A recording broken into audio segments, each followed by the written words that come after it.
Okay, welcome on, ladies. Today's little topic is you are not responsible for your affair partner's feelings when you start stepping up. And I'm just going to make this a super quick, short video.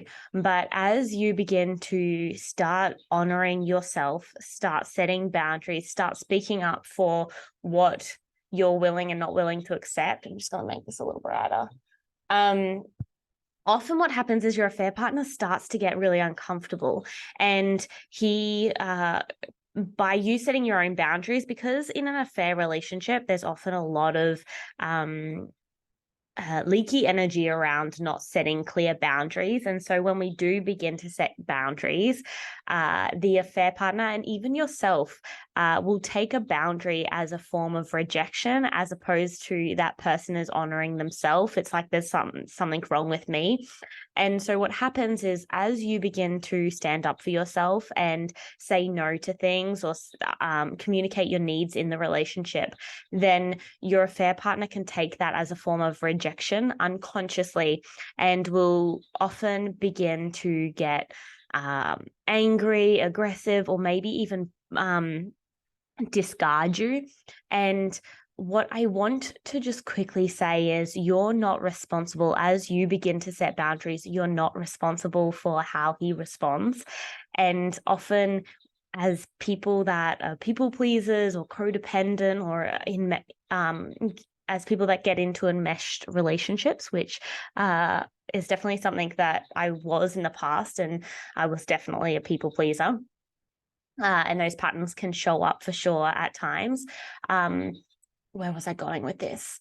Then when someone has an emotional reaction, you often want to cater to their feelings as your priority over your own needs. And so you'll put yourself aside to cater for their needs. And that's where we get so stuck in these affair relationships for so long, is because we're constantly catering for our affair partner's needs over our own needs. I've got a little something that I said to a client just the other day is, I want you to imagine you made some blue cupcakes, and these cupcakes have sprinkles on them, and they're beautiful and they're super cute, and you go and give them to two little 3-year-old children. One little child, one of the 3-year-old children, takes it and says thank you, and runs over to the park bench, sits on the swing or the park bench, and just is immersed in eating this cupcake. And then the other child smashes the cupcake on the ground and says, I hate the color blue. I don't like blue, and loses its cupcake. Are you responsible for that child's emotions? Was it your fault for cooking blue cupcakes when this child doesn't like blue? Was it your fault that this child wasted his cupcake and threw it on the ground and didn't get to experience it like this other child did, which was just enjoying this cupcake? Is it your fault that this child had this emotional reaction? Was it something wrong with your cupcakes, or the cupcakes that you cooked, or the color that you cooked them?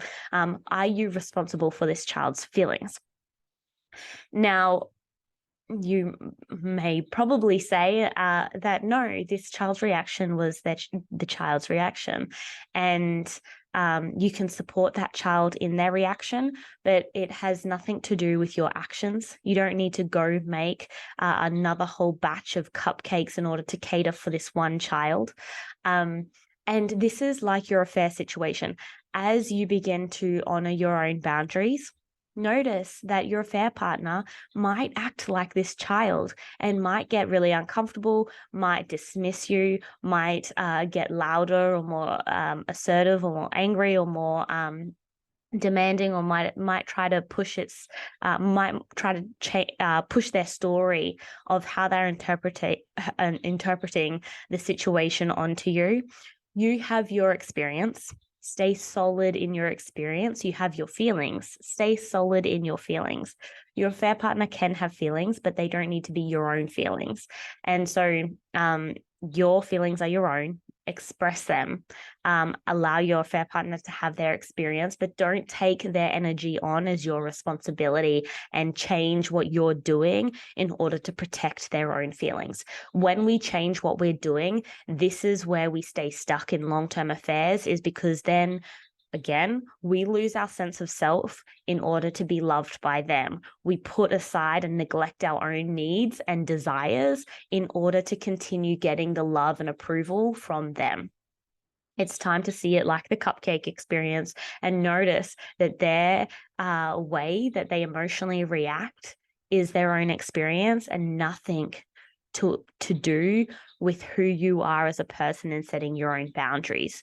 Do not change your needs, desires, values in order to fit into someone else's box.